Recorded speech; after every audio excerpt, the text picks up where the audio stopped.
Great year last year. Great year. You won the whole thing. Well, we didn't win the whole thing. We made it to the quarterfinal and then ran into a really good Sexton team. Yeah, all right. But we beat Vashon along the way, which was really all good. That matters. Which was really, at the time, it seemed like it. I think they thought that was the state championship. But I think some people think that maybe, we're going to kind of come back to the pack a little bit, and we will a little bit. But Brian Turner's a great coach, and he's got some great kids there, and they've worked really, really hard this summer. And I think we're going to be, we're building a great program over there. How long have you been at St. Mary's now? I just finished my 5th year. I tell you what, that has really, it was a great legacy there, but I mean, you have breathed new life into that with the sports and the academics. I mean, it really has been transformed over the last 5 years. Well, you're very kind.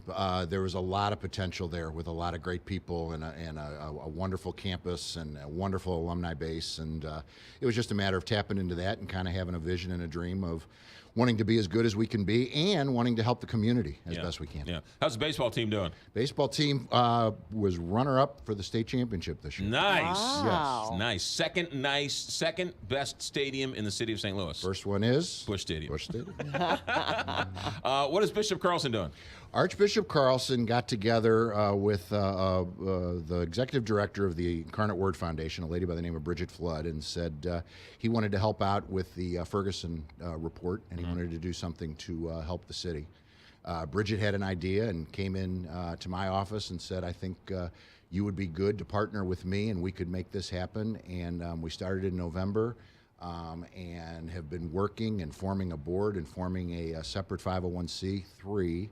And yesterday we publicly announced, Archbishop Carlson publicly announced, the beginning of the formation of the St. Joseph Housing Initiative, which is an organization that is going to begin to purchase homes around St. Mary's High School.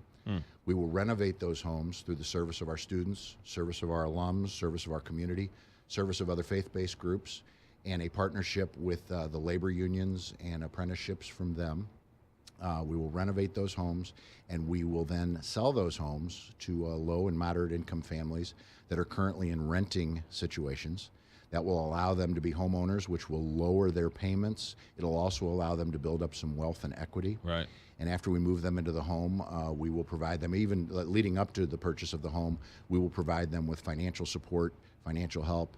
After they're in the home, we'll provide them with a partner family, people that will help them with becoming good homeowners. If you just need some hedge clippers to borrow to cut back the bushes, or a lawnmower, or a home repair, or different things like that. So we will be with them all along the way to hopefully allow them to be good homeowners that can build up some wealth and equity in their home and create a brighter future for themselves. I haven't heard anything like this. Is this modeled after something else, or is this a complete original idea? Well, I think that what we found is that there's so many good people in St. Louis that are doing a lot of good things that we don't really hear about. Yeah. And I've talked to a number of these organizations, and they're very small because, and we're going to start small. I mean, it's a very big endeavor when you're talking about housing.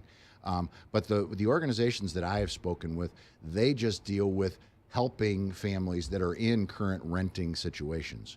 We're the first one that I know of that's going to present an opportunity for families to own a home. Yeah. To own a home, which again lowers their payments and allows them to build up some wealth and equity. And that's the social justice piece of this whole thing, is to allow families to raise their median income through becoming homeowners. How many homes are you initially talking about? Well, we're going to start. We want to get this right. So we hope to purchase our first home in August. And we'll get to work on that. We will make that the highest quality home that we can. And we hope to have our first family in the home by December. And if all goes well from that point, then we'll be off and running, because we'll have learned what works, learned which doesn't work, and we'll be able to expand. We have the resources in place right now to start working immediately in the area, so we're excited about that. We know that the students at St. Mary's High School have that day of service in the community where they clean up and everything.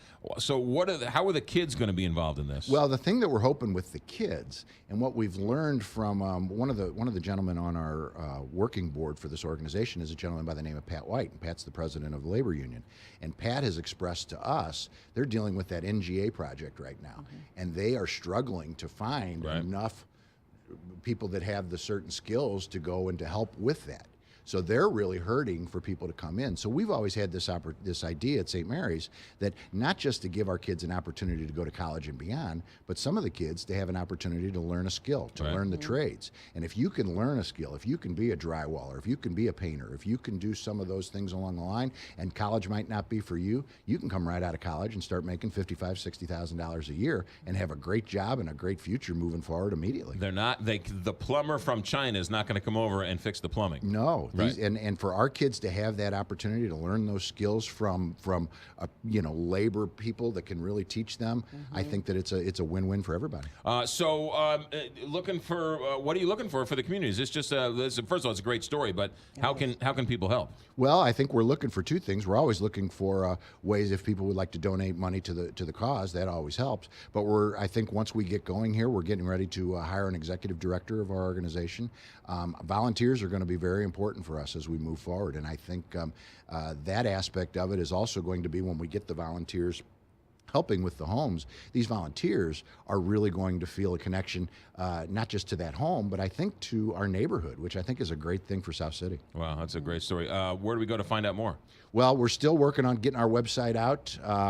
If they would like to find out more, tell them to contact me directly at St. Mary's, England M at stmaryshs.com, and give me a call, and I'll fill you all in on what we're going.